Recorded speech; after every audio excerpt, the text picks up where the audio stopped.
Hey, welcome back, everybody. This is episode 110. And on this episode, we are taking you to Normandy, France, where you're going to find World War II sites and so much more. That's right. So it's summertime. So that means that we've been doing road trips and mostly road trips. Yeah, we go everywhere. We've been in every corner of Germany, all in France, and we've been having a really good time. So this trip we took with our daughter, her husband, and our grandson, and we were basically going for World War II sites, even though we have done that before. So we tried to do some different ones, and we'll get more into that in a few. But meantime, trivia. It's my turn to ask the trivia question. Well, this one you probably can answer because we've sort of immersed ourselves in the history of the Normandy invasion with everything that we did. So on the morning of D-Day, Hitler was doing something and his generals didn't want to bother him because they were afraid they might get in trouble. And we all know what happens when you get in trouble with Hitler. So they didn't. And then when they did, he was like, so what? What was he doing? He was like, so what? We have the Atlantic Wall. They can never penetrate that.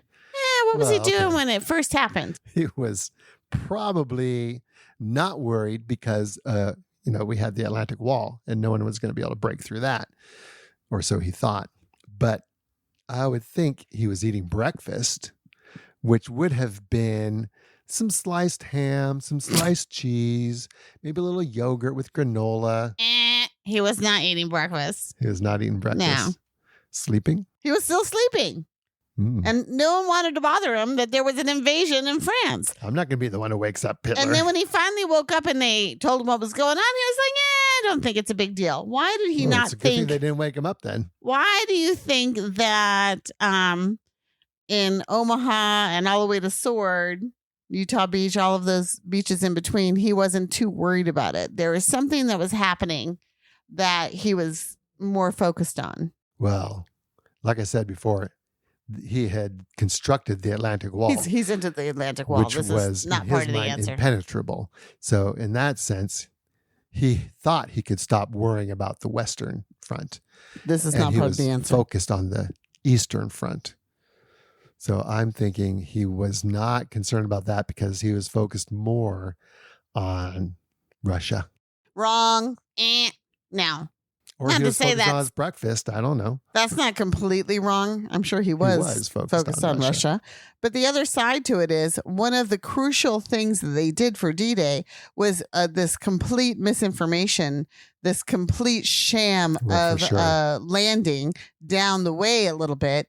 And they landed fake aircraft carrier, not aircraft carriers, but landing things. They dropped metal some things to confuse the radar. They had wooden boards that looked like people. So they had this whole setting, this whole Operation Fortitude and Operation Window to confuse the Germans and make them think that the D-Day landings were not at D-Day, but more closer to Calais. So, which is quite a ways away. Right. So they were he and a lot of people who were trying to defend it just weren't that worried about Omaha and Utah and Sword and all those beaches. They fell for the ruse de guerre. The ruse de guerre. Very good. That's right. That's what it was. So, that's why you're going to go there. In my mind, there's a lot to do in Normandy, and it's a beautiful part of the country. And it's kind of funny because I was reading one website, and I think it was the Normandy tourist website, perhaps. And they basically were saying that they have some of the most beautiful beaches. And I can attest to that. They are gorgeous beaches, great seafood. And yet you don't see the throngs of people there going to the beaches that you do in other parts of France. Well, especially like the Mediterranean, where the water's warmer. Well, the water is warmer. But it's also so crowded. Oh, yeah. And you go to Normandy, and you've got 2 miles of beach when you're sharing it with 10 people. And let's face it, with climate change and global warming, we get some pretty amazing summers.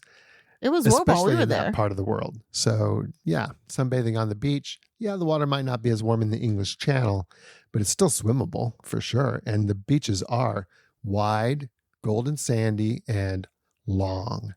Yeah. So anyway, we're going to back up a little bit because we want to tell you, some important information about how to get to Normandy and how many days we think you need to spend there. And then we'll get into what you can do. And honestly, there's a lot. Well, I would have to say, why go to Normandy? I would have to say the World War II sites and the history are probably the biggest draw for me and for a lot of people. We just had the 75th anniversary of D-Day, and you drive around. We just had the 80th anniversary of D-Day. Yes, and we just had the 80th anniversary of D-Day, not the 75th. That was the anniversary of the Berlin airlift. Anyway, and because of that, I mean, this is a big deal. There was a lot going on this summer in Normandy, especially along the coast where the beaches are. And the French really got into it.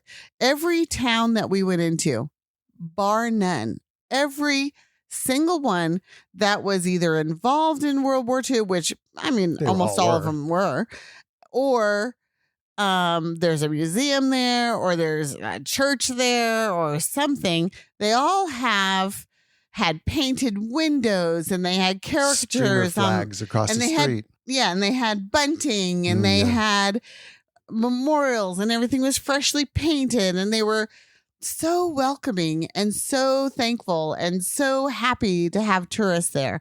And I don't think that we think that the French people like tourists, but I'm here to tell you, in Normandy, we felt more than welcome. Yeah, and that's been true pretty much everywhere. It's been true everywhere, but I think might be mostly an old stereotype that can hopefully just die away. Death. That's right. Yeah, because the French are so accommodating and so friendly and welcoming, and their food is good. Yeah, so you do have all those World War II sites, and we'll talk about some of them, of course. But you also have apple orchards with cider. You have the fresh seafood all along the coast. Yeah, Mont Saint-Michel. Which, if you know anything about France or being a Francophile, you know about Mont Saint-Michel, and it is amazing place. In Cotentin, there's an amazing the Cité de la Mer, which is a museum. It's not Cotentin. It's in the area of Cotentin, but it's in the city of Cherbourg. Oh yeah, in the city of Cherbourg, which is a conglomeration of 3 museum type things, which are fascinating and a great outing for the kids and kids of all ages, really. You have the tapestry, the Bayeux Tapestry in Bayeux about William II. William II, the Conqueror. And also there's like our grandson and his parents went fossil hunting. There's fossil beaches all along the way. There are mussels galore. There are oysters. It's just such a rich area. And the towns are beautiful with these cute little half-timbered cottages and from everything from a cottage to huge mansions, actually. I mean, there's just and castles, literally everything in between, and castles and Vauban fortifications and Neanderthal sites. And I mean, the list goes on and on and on. So how long do you think you need in Normandy? Well, if you're just going to the World War II sites, 1 week is not enough. If you're going to do anything else, then I would say you would want a minimum of 2 weeks. 2 weeks. It's a good 2-week trip. It's a great 2-week trip. I think summer is definitely the best time of year to go, because even though so many places in Europe are going to be massively crowded, I don't think Normandy was. Now, that's not to say no one was there. There were people there. Yes. The sites were busy. Every place we went, there were other people there. But there wasn't so many, you know how you get that, I don't know what you call it, like a crowd fatigue, where you're like, oh, there's another line, and and we never really waiting. You never had to do that, so we didn't have to wait for entrances. We didn't have to buy tickets ahead of time. You could in some places, but it wasn't necessary. And that was in the summertime. Now, if we had been there like right during the anniversary week, that would have probably been a different story. We did not go the week of June 6th. We just came back. We literally were just there about 4 days ago. Yeah. And I would say that 2 weeks is a great amount of time. But if you're there not in summer, you could probably whittle that down a little bit, because during those 2 weeks in summer, you're going to want to spend a day or two here and there on the beach. So that having that extra time is really good. And you could do, like, if you're just there for the World War II sites, you could do it in 3 or 4 days, but you won't do them all.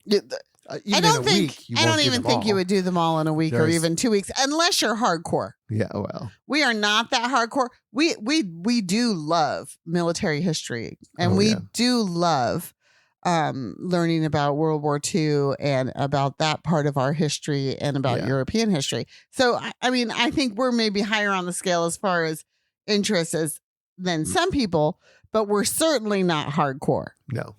So we did not do every single museum, and we had no intention of doing every single museum, because that's all we would do. And we'd spent a couple of days there in the past so we weren't going to go back and do things that we did before. So in that sense, we really did spend a good, I would say 4 days. 4 days just doing World War II stuff. Yeah. Yeah. And that was enough. Could have spent another day or two, I think, easily. But we'd found some really great museums. We made sure we hit those spots. We had time to just drive around the small lanes and hedgerow roads in between the villages, and stopping. We had some great lunches. Yeah, stopping at memorials.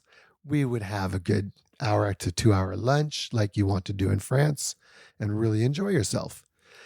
So yeah, we don't pack it in the sense of museum after museum. But we do our fair number. Yeah, we do a fair number. Okay, so how do you get to Normandy? Well, I think one of the biggest questions is, do you have to rent a car? Yes. You really do need a car. You need a car. It's just I'm sure it is technically possible to take public transportation to many of the sites, to wherever you want to go. I'm sure there is a bus, but it's not going to be a frequent bus, and it's not going to be something that makes it easy for you to do more than, say, 1 or at max 2 things a day. Yeah. Whereas with a car, you can maybe do 2 or 3 things.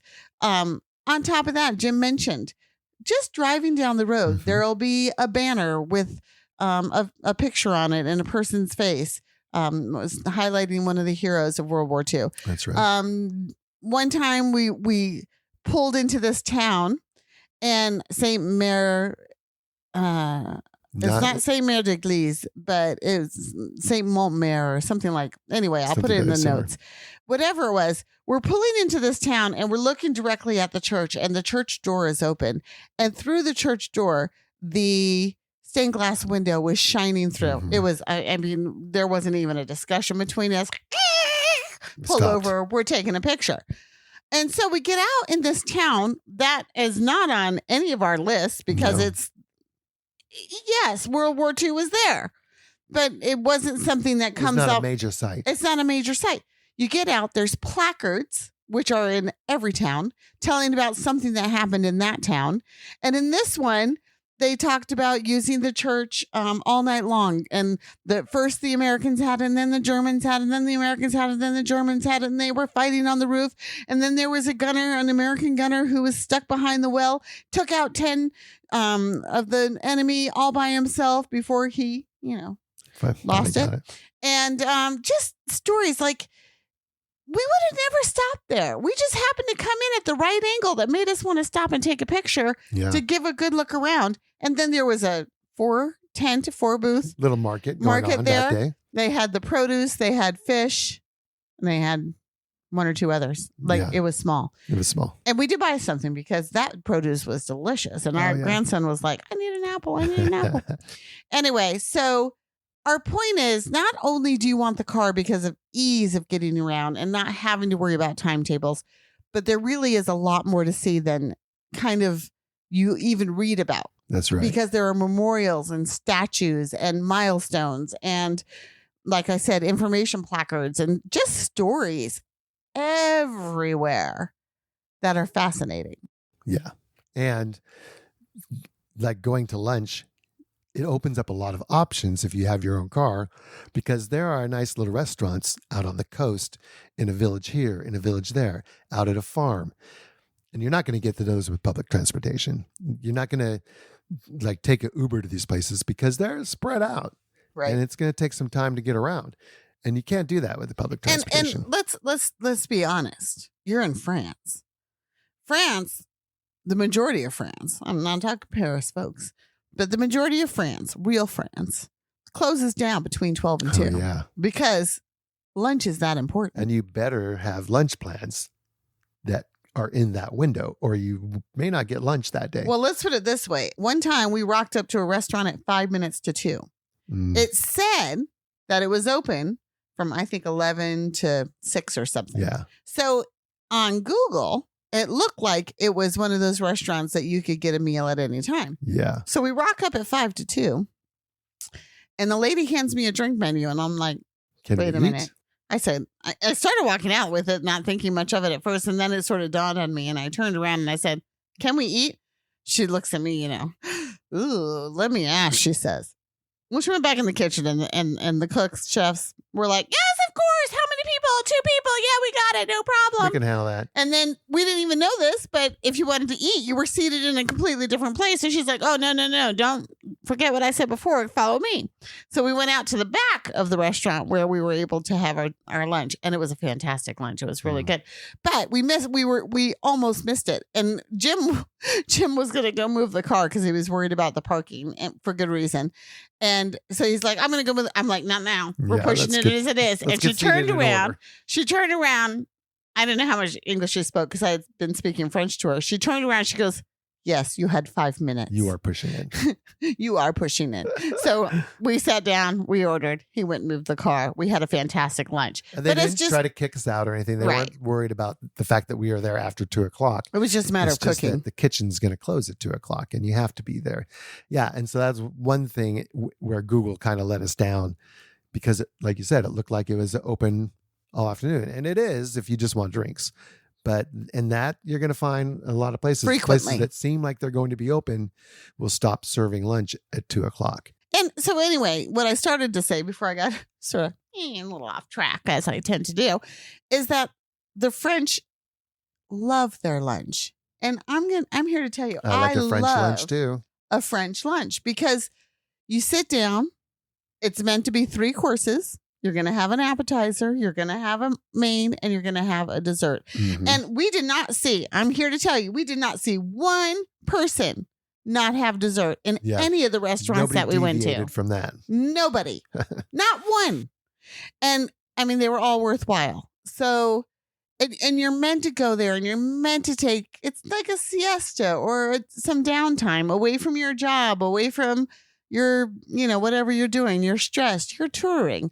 Even though ours wasn't much of a stressful time because we were on vacation, we were more than happy to be French for a couple of hours. No problem. It's part of the whole experience. It really is. And if you go there, if you don't want that experience, then go to McDonald's. Yeah. Or go to a sandwichery or to a bakery that'll make you a sandwich. And you're sort of more, or a creperie. There's plenty of that stuff around. It certainly will get you more time at other sites. If that's what it depends on your goals for the day.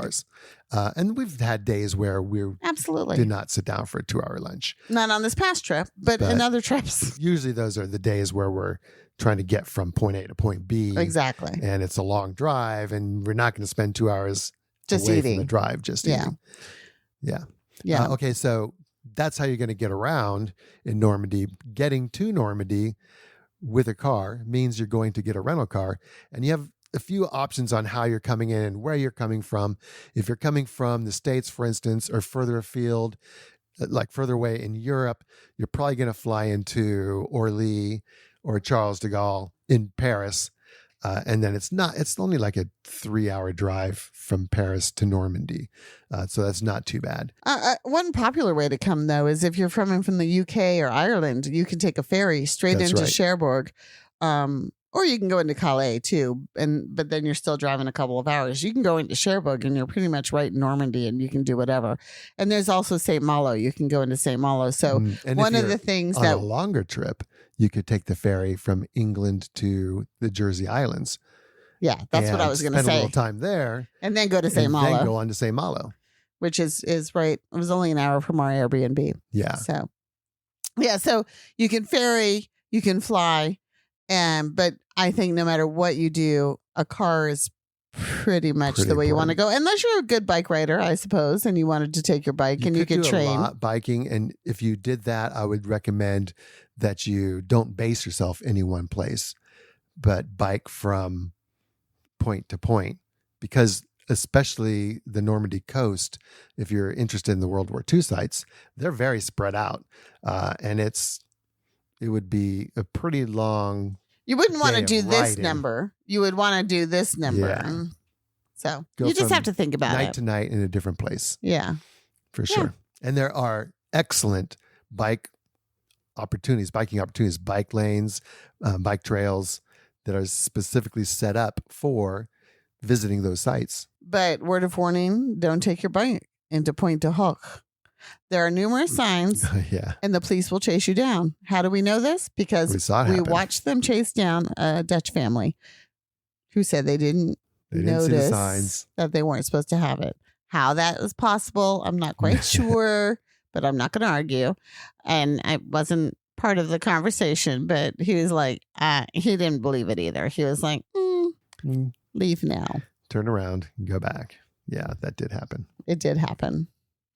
Okay. So you're going to probably fly in. You're probably going to rent a car. And driving is pretty easy. Parking is really easy, actually. All the sites have plenty of parking. Yes. The only thing I would say about the driving is there are very narrow roads, and you do need to be aware of that and be ready to pull as far over to the side as you can, so that you can maneuver around oncoming traffic. But I will also say that on those smaller roads, there's not a lot of traffic, and it was never a big concern. And there was always a place where you could pull over and not worry about damaging your car, which when you're in a rental, that's a pretty big concern. That's right. And getting gas is a challenge as well. You're only going to find gas stations pretty much in the bigger cities. So you don't want to go rolling off along the coast on these smaller roads. On a quarter tank. It would not be a good thing. And we've run into the issue a few times where our American credit card would not work at the pay-only pumps. So that's true. To be safe, and it only really was a problem on Sundays because there's nobody working during that time. If someone's working there, they have like other ways that they can take your card and probably it'll work. But if no one's working there and it's only a pay at your pump, it's a good idea to make sure you have gas on Saturday night and not have to worry about getting gas on Sunday. Sure. And actually, you do find a lot of those automatic pumps only in the rural areas. Yeah. Which is Normandy's pretty rural areas for the most part. Is. So yeah, that's really good advice. Keep a full tank when you can. Yeah, I think that's great advice. Okay, so let's start talking about the World War II places to visit. Okay, so the first time that's really why you're going to Normandy. The first time we went to Normandy, one of the very first places we went was the American Cemetery. And as you can imagine, it's pretty overwhelming. There are great placards of information talking about the battles, and there are fields, of course, of crosses, and it is very sobering. I would say it's a must-see because, that's one of the main reasons at least Americans would go there, is to honor the American dead. And there are cemeteries for the Soviet troops. There are cemeteries for the British troops. There are cemeteries for Australian troops. We even saw a cemetery for Indian troops. So there is also a cemetery for the German troops. Actually, there's for the German and of course the French. It goes without saying. Yeah. So there's so if that's something you're interested, regardless of your nationality, or where you stand in the big Allied procession, I'm sure you can find something that would appeal to your sensibilities. And I do think that's maybe, an important stop along the way. It really is. I mean, a lot of people gave their lives for freedom in that battle. We say it's for freedom, or you might say it's for democracy, or you might say it's to free Europe from evil. However you look at it, it's, I think, really important to honor the people that gave their lives for that. That's at Omaha Beach. One thing I would add for visiting the cemeteries, at any of the cemeteries, is that maybe save it for last, because as you go to the other museums, you're going, and as you're traveling around, you're going to see stories about soldiers and soldiers who gave their lives during the battles. And in a lot of those cases, they'll tell you where those soldiers are located in the cemetery. So they'll give you the row and the plot and the number. And it just kind of gives you a little bit more, like if you have something like that you know the story and you can go and see the gravestone for that person. Well, and I'm glad you brought that up, because I think probably the thing I enjoyed the most about the World War II sites is, regardless of where you went, whether it was museum or a small memorial or the local placards, they were all focused on that area and the stories for that part of the battle and the people who participated right there. Mm-hmm. So if you go to Utah, you would have the people who fought on Utah Beach. If you go to Omaha, Omaha Beach. If you go to Sword Beach.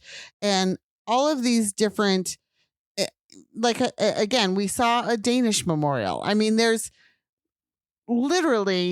stories everywhere. And I'm very much into stories about real people and real things. The other thing I would suggest before you go is watch a few movies. We watched, when we came back, Band of Brothers. And that was just, we had gone that entire area, and it's just that much more meaningful, I think. Everywhere they had been in battles, we had visited. It was really cool. Really cool. Or seen the sign for. Was Saving Private Ryan, which is all about D-Day and the battle through Normandy. And that one, I think, is a lot more graphic. Maybe not a good one for kids under 13. Probably not. But I think Band of Brothers wasn't too bad. Yeah. Well, and that brings up a point. If you're a family, our grandson is 4, and we took him to the Debarkment Museum, which is all about the landing craft and how they came across on the water. And he's fascinated by that stuff, in tanks and things like that.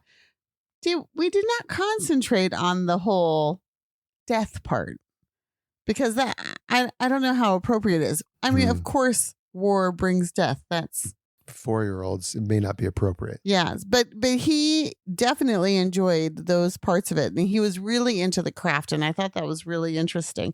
And there were so many different ways that they brought material over. They had inflatable boats. They had tanks that they put in canvas, like canoe kind of things. It's really fascinating. Of course, the landing craft and floating pontoons and everything.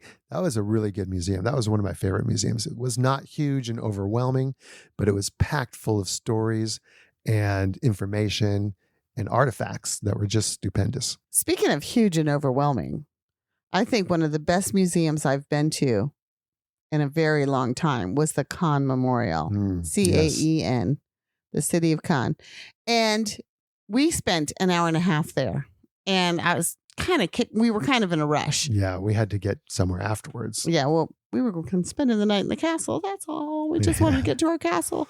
But we needed to get on the road. Spent 3 hours there, I think. We could have easily spent 3 hours there. We're not the people that will read everything, but I read a lot there in this museum because it was fascinating.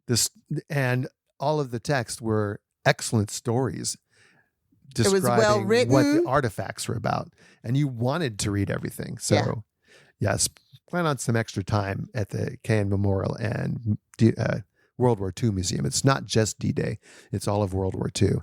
That one, actually, in fact, that's kind of where we made a huge mistake, because we started off. You're right. Going through the whole overarching World War II museum, and even before that, we had gone through the Cold War exhibit for some reason. Oh, because of the way we come out of the theater, because you start off at the theater seeing a movie. So we went to the movie, we went to the Cold War, we went to the overall World War II, and guess what we didn't have time for? Normandy. Indeed. It was like, so we run through it. You should have seen it. Like, did it backwards. Yeah, we knew that one. We didn't. We really basically did it backwards. We should have started with D-Day. Absolutely. Go through the whole World War II and then on to the Cold War, which, well, like you said, we didn't even really go to the D-Day Museum or the D-Day section. The Normandy section. The Normandy section, because we'd already been to several museums for that. At that point, we were like, okay, can we really afford to spend more time here, or do we need to get back on the road? And we needed to get back on the road. We didn't get to our castle until 8 o'clock. So we had to kind of, make that decision, and that's where we went. But really, you should start there and go progressively through time and end up at the Cold War Museum. All three, everything we saw was well done. Astounding. Excellent. Yeah. Artifacts I've never seen before. Information I had never heard before. You've forgotten kind of thing. Or yeah. It was so good. It was really, really, really well done. Another good one was Pont-du-Hoc. Pont-du-Hoc was pretty good. I think it would have been better if we had known that they have free English tours twice a day. Yeah, right. And it's a 20-minute tour, because it doesn't take longer than that. But you have actually someone taking you through the different little embattlements that tell you what's going on and what happened and how they were climbing the cliffs and blah, blah, blah. And they do have a little tiny inky-dinky museum on site where you could watch the movie. And the movie was actually very good. Had some great stories. And then it had 4 panels of information. That to me is not a museum, but that's what they call it. Yeah, I think it's more of a memorial. They called it a museum. But they did call it a museum, the Airborne Museum. They didn't call it the Airborne Museum. No. What was it There called? was an Airborne Museum in Saint Mary d'Église. And of course, that town, that was the most pro-American town that we went to.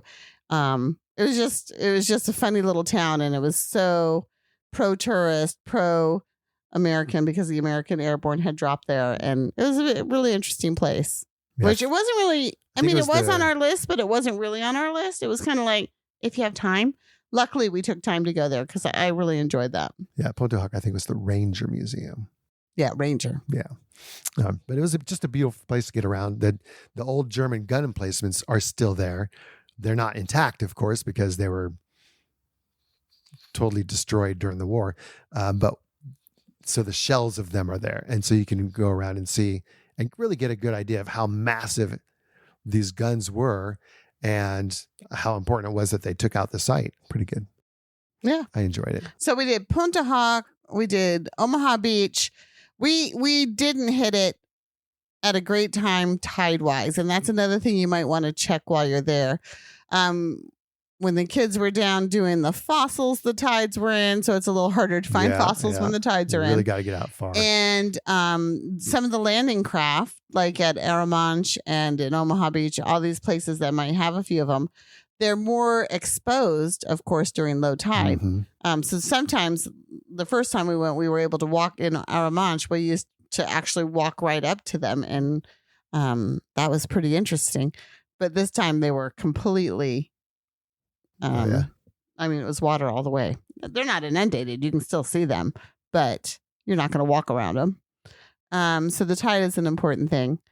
What else did we do? We did more than that. We did so much that we can't even tell you everything because it was so much. Other World War II sites, just the small villages, like we said, the one we stopped in. There's several of those little villages, and you're going to want to stop and read the stories about what happened there. And that's going to fill up your time without even eating a 2-hour lunch. Every day, like we did. Other things in the area, I talked about the Cherbourg, Cité de la Mer. That was another one that we really enjoyed. And if you have really family, if you have kids, I wouldn't go to Normandy and not do it. Has nothing to do with World War II, which is kind of nice in a way. There is a World War II museum there, of course, because Cherbourg was an important site that the Allies had to take from the Germans. So there is the history there too. But really the main reason to go there is for the museums, the Redoubtable, the nuclear submarine that you can tour through. There's an excellent small aquarium there. One of the best aquariums I think I've been to. Well, I mean, it's good. Small, yeah, but the displays were amazing, and there were definitely sea life there that I have never seen before. So that's pretty impressive. That was cool. And then a Titanic museum, because I think a lot of people don't realize that the Titanic actually stopped outside of Cherbourg to pick up passengers. Yep. So it has that connection, and you can actually go through where the intake hall where they bought the tickets and passenger waiting room, the passenger waiting area where they did the baggage and everything. So that was a really neat museum, and that was one of our 2-hour lunches because we were thinking, okay, we'd eat somewhere in Cherbourg after we went to the museum. That's right. And as we were looking at, we're like, that's a pretty nice museum. Oh my goodness, it's a 4.5. That restaurant looks pretty good. Anyway, it was delicious. I had mule frite. I was happy as can be. And there were groups of people there that were just obviously locals. There just for the restaurant because it's a beautiful venue in and of itself without going to the museums. So it was a worthwhile place to go. And that was a great meal. I mean, we'll talk more about food, but we had planned on going to a little place outside where we could get mussels and some other fresh seafood. And then we got to looking at that and we're like, well, they've got fresh seafood here and mussels. And of course, it's obviously a very popular place. As we're wont to do, we are pushing that 2:00. Yes. We're just so good at that. I don't know why, but we're always tending to find lunch at last minute. So anyway, because we like to pack our mornings because we're more that's morning probably people. it. And really, there's not a lot we're going to do after lunch, other than just go exploring through villages. We don't tend to want to do like a big museum after lunch. We do sometimes. But we will do. Anyway, so we went to the Bayou Tapestry, which is going to be closed down for the next couple of years for renovations. And the first time we went, we did not go. We went to the cathedral, which is, I mean, amazing. And walked we did around the Freedom Tree, which they had planted after the French Revolution. So we had done a few things about you. Don't ask me. I don't know why we didn't do the tapestry. And since then, I was like, I need to do that. And it was so much better than I expected. Okay, so what are you going for? You're going to see, no kidding, a tapestry. That's right. A long 40 tapestry. meters, something like that? No, it's huge. It's like 240 meters. Really? It's huge. And you walk, I mean, it's on this big spool. And you walk around it and you have an audio guide to tell you about it. And it's fascinating. It's just fascinating. You need the audio guide. And then that's the one place that you definitely get an audio guide. Always get an audio guide, but you need your own audio guide. And then it takes you through a museum to tell you more about the upstairs and stuff. And I really enjoyed that museum too. It didn't just talk about the tapestry, but it talked about the time, the history, and what was going on in the area. Of course, it did talk about how the tapestry was made, the techniques used, and they had demonstrations going on for that. But yeah, really good museum. We almost skipped it because what do you need to? And it was late in the day. Tell you about the tapestry when you just looked at it and heard all about it. And then one of our just, kind of stop on the side of the road places was Insigny, Carmel's de Insigny, and it was a caramel place.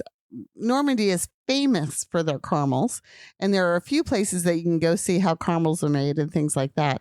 I had read about the one in Insigny. My daughter actually and her husband went to a different one. We got the better one. They taste so much better.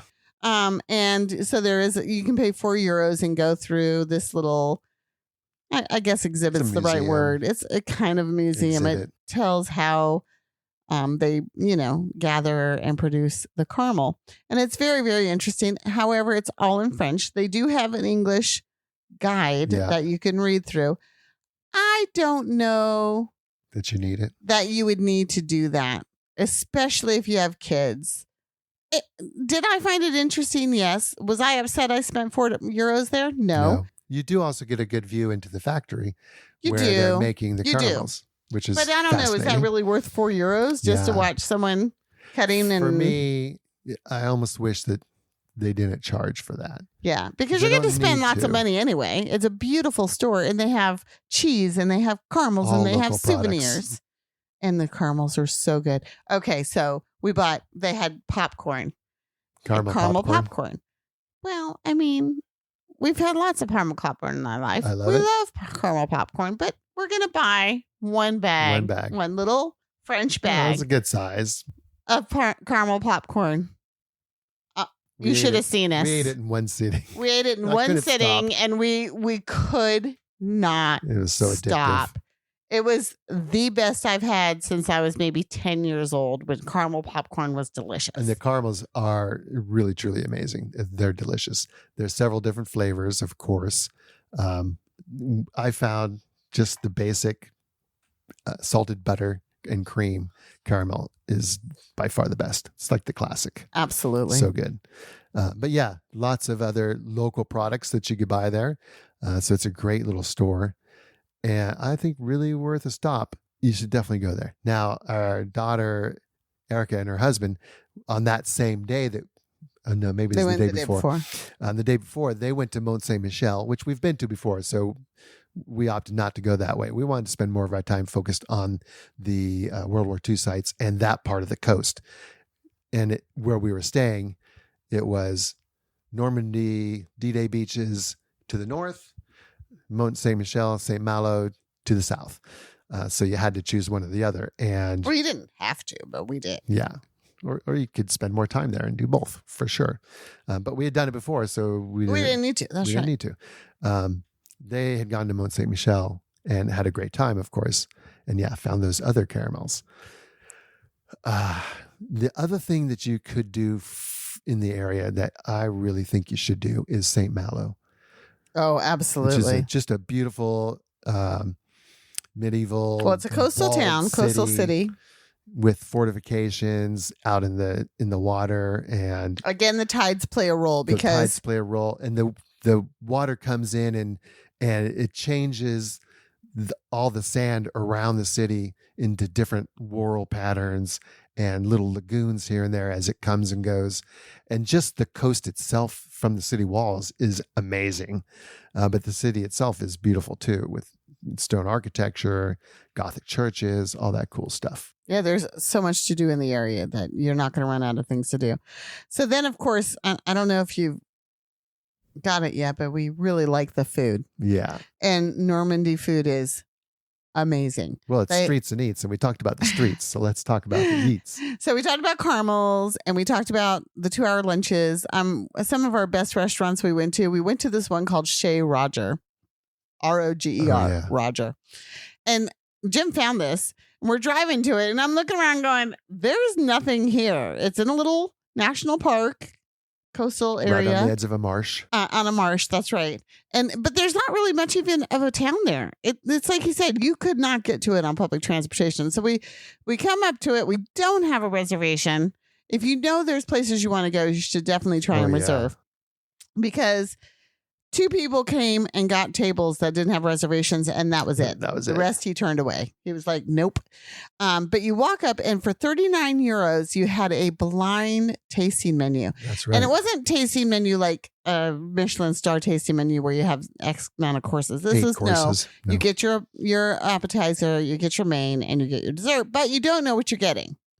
It's blind. It's like whatever the chef has gotten fresh from the market that morning and has decided to make. And we met the chef. He was very personable and friendly. Yeah. And oh my. That food was incredible. Appetizer came out, and Jim and I I would have paid 39 euros just for the appetizer. I don't know if I'd go that high for it, but it was pretty delicious. For me, it was such a good start to the meal that I think it was my favorite part of the meal, and by no means was it necessarily the only thing that was good. It was all good. I like the main a little bit better, but that starter was pretty incredible. Fresh green beans with a mussel foam and just so many other little components, mussels, of course. I just wanted to lick the dish when I was done.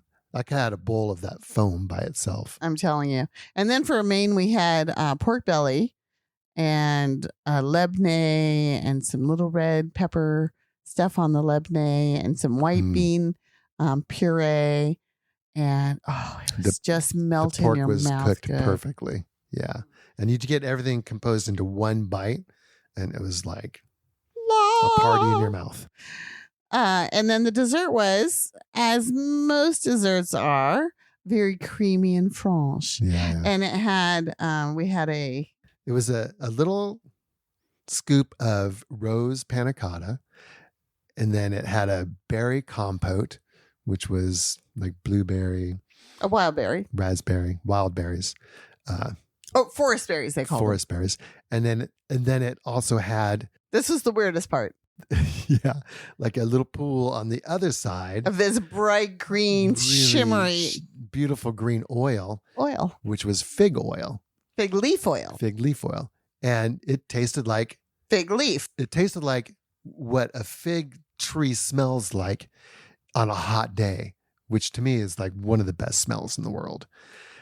And by itself, you ate it and you're like, that's fig oil. Yeah, it was not by itself. It was not what I would call tasty. And if you ate the rose panna cotta by itself, you're like, that's interesting. But again, it was done well. It wasn't so rosy that it was perfumey, right? Or that's soapy. True. So that was good.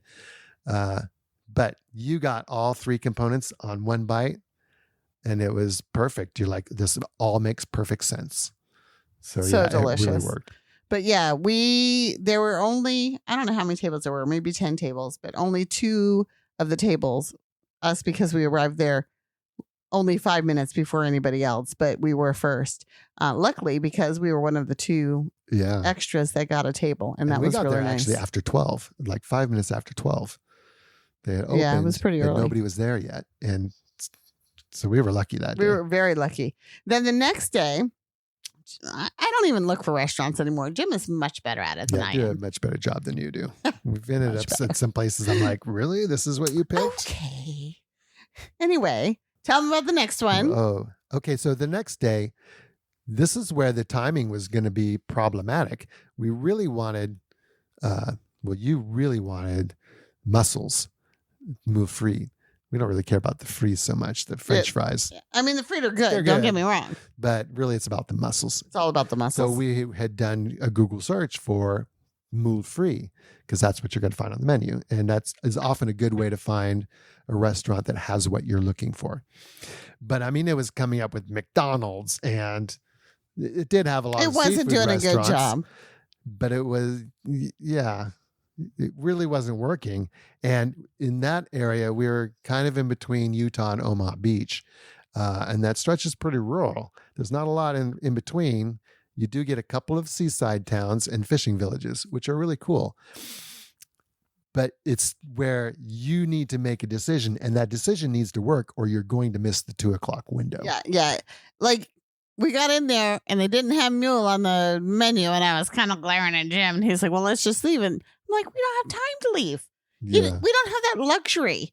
We would not be able to leave, try and find another restaurant, get there before 2:00. It just wasn't happening. Hope they had mule free. Yeah. So anyway, it's frite, but frite. Okay, frite. My French that's what that pronunciation. Parfait. It's niche parfait. It's pas parfait. Anyway. But it was a good seaside restaurant. It was in a delicious. Fishing village, like a legit fishing village, with like we were eating right on the port.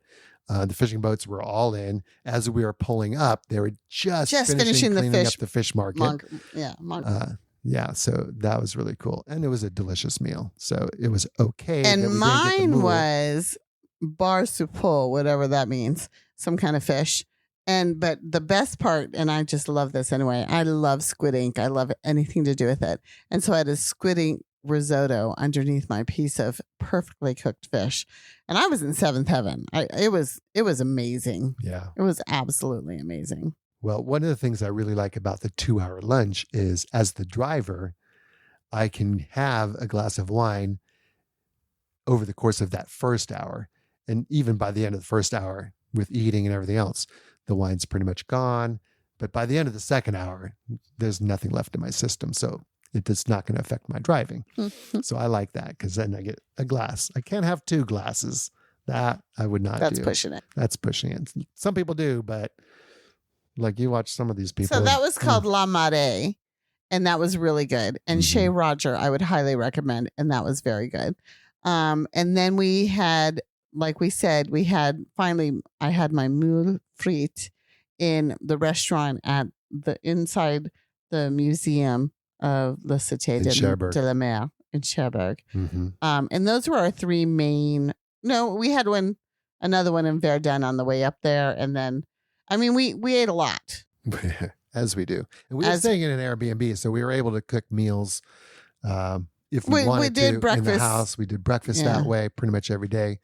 And our house was in a beautiful little coastal town, seaside village, mainly vacation homes, but not like an overrun touristy seaside village at all. Very nice, sleepy, actually. Very much you're there for the beach.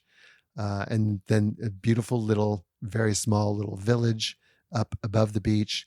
Really a cool place. And it had some nice restaurants too. We went out to one that was on the beach. Like you had to walk across the sand to get to it. It was a beautiful location. The food was just, I would say, average. I wasn't as impressed with that restaurant. It was disappointing. For France, it was disappointing. But I mean, it was okay. It was okay. Don't get me wrong. We weren't upset with it. But the location was amazing. Yeah, I think that's what they're banking on. Yeah. Unfortunately. Yeah. So that was pretty good too. So we had some good meals. And we stayed in Airbnb, and there's lots of gîtes, French gîtes, or Airbnbs in the area. And I think that's a good way to do it. But there are also lots of little auberge and hotels and stuff that you can stay in. Yeah. And if you're on a budget, they have things like an Ibis budget in some of the larger places and things like that. So there really is something for everyone's, Yeah. And I would say, looking for a base, if you're focused on the World War II sites, Bayeux is a good base, or Cannes is a good base. They're pretty close to the coast. They're cities, so they're going to have lots of options for accommodations. But I really think an Airbnb or a gîte somewhere on the coast where you're near a beach that you can walk to is an excellent option, because you're going to have time. If you're here in the summer, the sun is up until 9:30. Well, we never saw it dark, and it doesn't get dark until 11:30. So you could easily spend your day exploring, doing things, and then come back. It's warmer in the afternoon. If the water's going to warm up at all, it's warmed up in the afternoon, and spend a good 3 or 4 hours on the beach. Yeah, it's really nice. That's really a good option, and that's a good way to do it. I would say that, yes, I would fly into Paris. I would fly out of Paris, and I would probably spend a couple of days in Paris on either end, on whichever end. But if I'm going someplace in France that is not too crowded, has amazing food, has sites that are interesting and fun, and all kinds of different things, from castles to museums to, medieval times to World War II. I mean, Normandy, you just can't beat it. You can't. It's a wonderful place to go. So put it on your list. You're going to love it. All right. Thanks for listening to this episode of Streets and Eats. If you liked what you heard, please show us some love, hit the like button, and leave us a review. Maybe even subscribe so you don't miss any future podcasts. Also, we'd love it if you joined us on our Facebook private group, Streets and Eats, where we just have an ongoing conversation about all things travel. Ciao for now.